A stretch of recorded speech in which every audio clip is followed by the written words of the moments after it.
Voici la correction du numéro 28.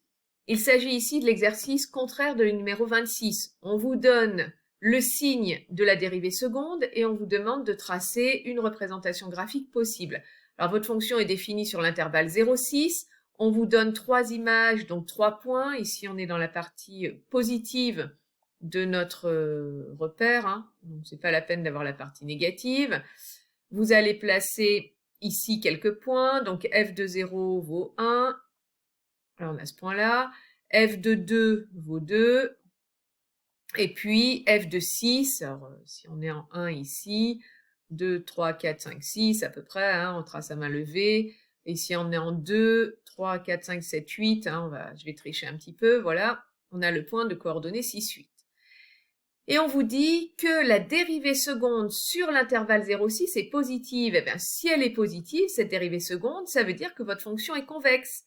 Donc, vous allez pouvoir tracer une fonction qui a plutôt cette allure-là. Hein, vous n'allez pas tracer une fonction qui aurait cette allure-là, par exemple, et puis qui reviendrait comme ça, voilà.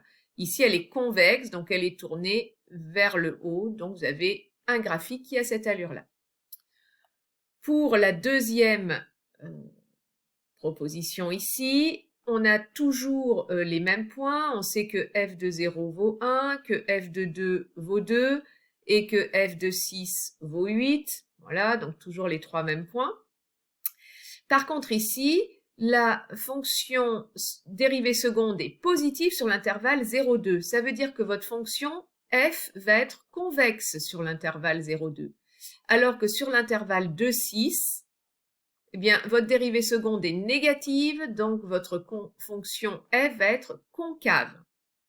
Concave, ça veut dire que sur l'intervalle 2,6, par exemple, vous allez... Attendez, je change de couleur. Voilà, sur l'intervalle 2,6, voilà, elle va croître, mais plutôt de cette façon-là, plutôt en étant tournée vers le bas.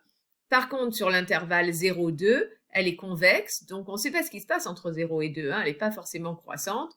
Elle peut très bien faire ça, par exemple. Voilà. Donc voilà l'allure possible de la représentation graphique de votre fonction.